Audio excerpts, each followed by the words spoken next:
My name is Tarini, and I'm here to talk to you all about AP US history.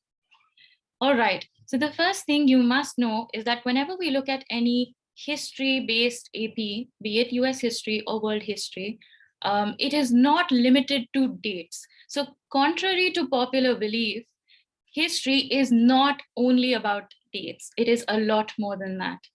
I'm going to give you a brief about the course structure as well as about the exam pattern that you should be aware of.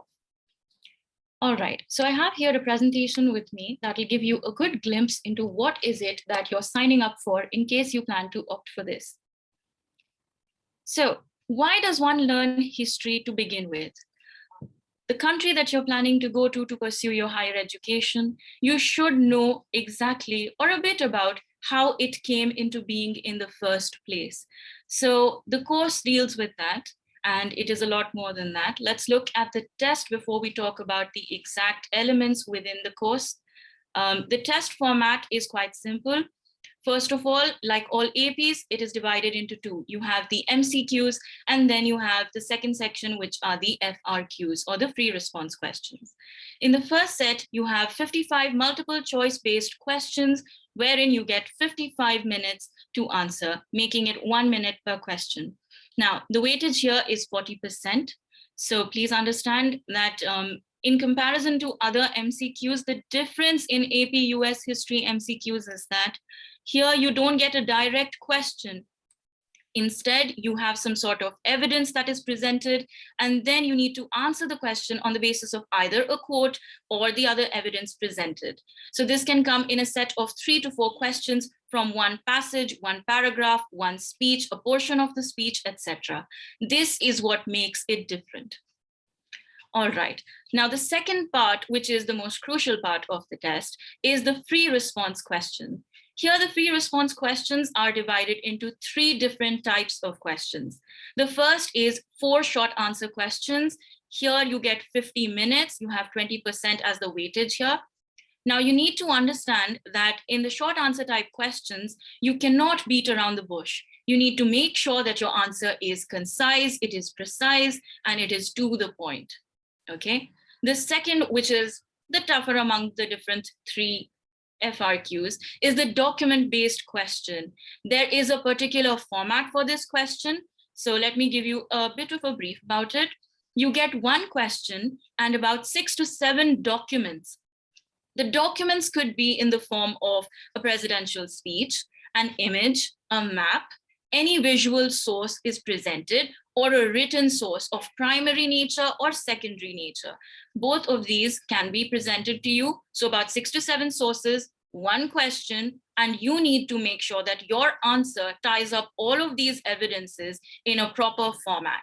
You start your answer with a thesis. So contrary to what you learn in your schools, for the advanced placement tests, especially the AP US history test, you need to make sure that you put forth your understanding of the document or the evidence provided. Think of it like a detective. So you've got your clues in the form of sources, and then you look at each of these clues. What do you understand from them, how you interpret them, as well as what you do with that interpretation? What is your argument on the basis of the facts presented? So that is what a DBQ is. It has a thesis wherein your argument, whatever you stand for, must clearly be presented. It must never be a complete paraphrasing of the question itself. That is a big no-no. Okay, moving on. The third type of free response question is a long essay question. Here you get 35 minutes and 15% weightage. Again, you have a proper format here, a thesis, you need to contextualize. So a lot of aspects into it, as well as end your answers with proper conclusion, okay? So this is the broad format of the AP US history test. So it is definitely the tougher amongst most of the APs. So I'm not trying to deter you from it. I'm just trying to tell you what it is you're signing up for, to be more aware about all the aspects of taking this test. So 1, if you have a keen interest in the subject, then go ahead with it. If you're into building your profile, it has been advised to you by your counselor. And in general, you have a thirst for knowledge, wanting to know about how the United States of America came to be as it is today. Where is it that it stems from? This is the test for you. But please know you'll have your work cut out for you. All right, that was about the test format. Let's look at the periodization. So the varied periods are divided as follows. If anyone would like, you can go through these as we will be uploading the video on YouTube as well, so you can go through it later on. So these are the different periods. It begins with 1491, with the arrival of Columbus on the shores of this new world, which he actually thought was the India. So that's why he used the nomenclature native Indians for the indigenous people that he found there. Now, 1491 falls under the purview of the exam, but for your reference, you must know that the United States had a very robust and a very brief history before that as well. But for the exam's point of view, 1491 is the time period that we need to look at. Okay, after that, the different periods are listed as below. You have a total of 9 units. So from 1491 till the time of the present day. So more modern movements and modern thinking and modern ideologies that crept in, the post-World War II era becomes a very important time period. So units 1, obviously very important. Unit 9, again, very important.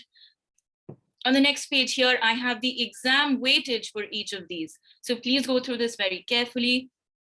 You have unit 3 to unit 8 being very important parts of for testing. So you need to make sure you read through all of these units very carefully, very thoroughly. It is about what happens in the Americas post the American Revolution, the age of Jackson. So quite a lot for you to study. What is it that the AP US history test is testing you on? So it is all about, like I said, detective skills, right? So you must develop these varied skills. It is looking at how you identify a historical event and understand what these developments and processes were, how you explain these, how you look at the sources that have been provided to you, how you put forth your argument, your understanding of these resources. It is also about the different kinds of evidence given to you. It is about contextualizing. So while I say that dates are not the only thing in history, contextualization here refers to locating the historical event in the sense that what else happened around this time? What are the surrounding events that took place during this time period? Another part is making connections. So your reasoning process has to have a proper process. You have to look at comparing different historical events or different aspects of an event. You need to look at what caused that historical event, whether there was continuity of a certain aspect of that event, or did it result in change? So when you study any kind of history-based AP, you need to look at A, causes, B, effects, and C, you need to look at long-term consequences of any historical event. And that is what you'll be doing here as well. The last, which is not the least, is the argumentation. You need to develop your argument. I may sound like a parrot trying to tell you that please develop your argument, but you need to understand that the US history subject demands your analysis of the sources provided. So what is it that you make of the different sources given to you? What do you understand from it? On the basis of that, you need to make a critical, thought out argument. You cannot just make claims without having any evidence to support it. So that's what you do as a historian, and that is what you will be learning in AP US history. Okay, what are some of the topics that are covered in this? Some of the crucial topics are discovery of the Americas, 1492, 1491 onwards, how it got colonized, how the 13 American colonies were formed, how they resulted in a revolution, which is quite popular, the early republic formation in the 1800s, the age of Jackson and the beginning of modern democracy that occurred around 1848.